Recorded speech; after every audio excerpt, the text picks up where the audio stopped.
artist Miguel Camacho-Padilla. Miguel Camacho-Padilla is a San Diego-based figurative painter whose autobiographical work reflects his experience as a gay, binational artist navigating the complexities of identity.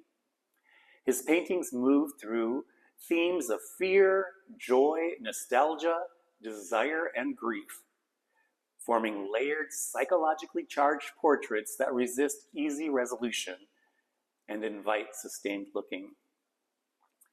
I first encountered Miguel and his art in 2022, and I noticed that it immediately distinguished itself from his contemporaries.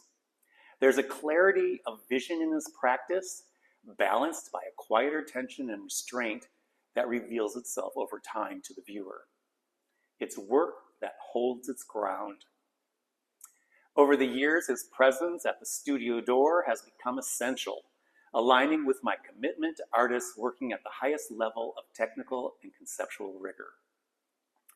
His work has been featured as exemplary in the Elevated Artist Showcase and group exhibitions, including Art Noir, Liberated Forms, and annually in the Crow Show, where he received Best in Show in 2024, and year after year in our San Diego tradition, Proud Plus.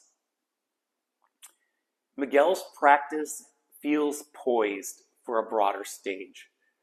Rooted between San Diego and Tijuana, his work speaks with clarity and conviction that travels, positioning it for a strong engagement with collectors internationally.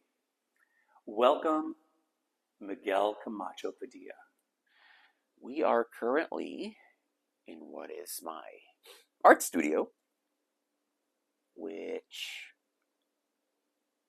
wow, that is the hardest thing to talk about. No, we are in a space that I create, that I am in often, that I make changes to without knowing, that I am constantly using to put a mirror up to my own work and to myself, because it is so easy to get lost in your own self and what you make. So my studio, my art studio,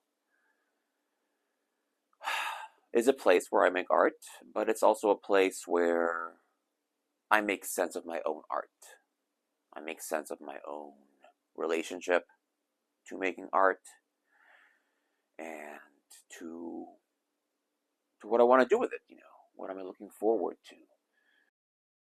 I was 12. We had an art assignment in school, and it was the first time that I worked with paints and brushes in a deliberate way. And the assignment was done, and I said to myself, I want to keep doing that. And that is literally the start of that. So I painted on my own for the duration of being a teen, finishing high school, and oddly enough, when it came time for college, I actually went into music and not art, because that was also in tandem with my kind of creative energy is making music. And then one day in school, what was it? We had a professor who kind of painted a picture of what it would mean to be a professional musician. And I didn't want that life. And I don't know why I thought being an artist would be easier. But it's kind of where I needed to go. So I switched majors, became an art major, and I guess I never looked back. So I did my undergrad at USD here in San Diego, and then grad school in Laguna Beach at Laguna College of Art and Design, and then came back to San Diego here afterwards after, adventures in the world. Academia and art history, I've always felt tied to it. I've always felt I wanted to be a thread in that. So for me, it's a close relationship because it ties me to, the core of art. For me, that's, a conduit to, the deeper roots of, just making. All of my art making process has always felt like, glimpses of this big thing. And you see a glimpse of the middle part, the end part, the first part, somewhere in the middle, and you kind of catch it, and, it all makes sense somewhere. It all paints a huge picture somehow. And I'm hoping that it will. And in my mind, I think it will. But, the themes that I explore and I go back to and I go away from and go back to again, it's all about my experience in the world. Who I am, how I see myself, how I see others seeing me, looking at me. It's that medium, that language, which can be hard to peg down in a paragraph or words. This is what I do. This is what I am. This is what I art make. I was born and raised in Mexico, with a very close proximity to the United States, which is weird because I was fully born and raised in Mexico. My education was fully in Mexico, but the glare of the U.S. is kind of ever present in your life. It's just, when a light is that bright, you look at it physically or, metaphorically.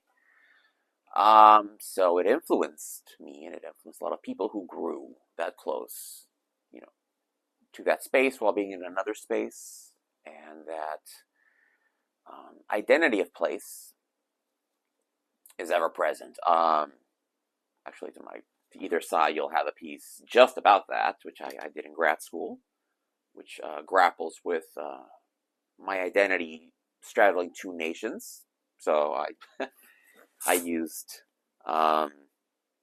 paper bills from both countries, both the peso and the dollar, and it's a double-sided piece. And on the inside is my own self-portrait.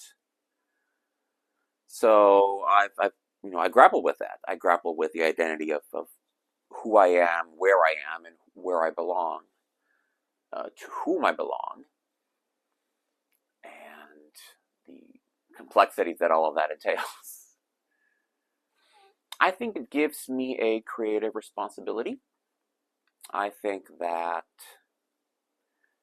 acknowledging that my experience is shared and the particularities of my own journey and experience have been and are felt by other people.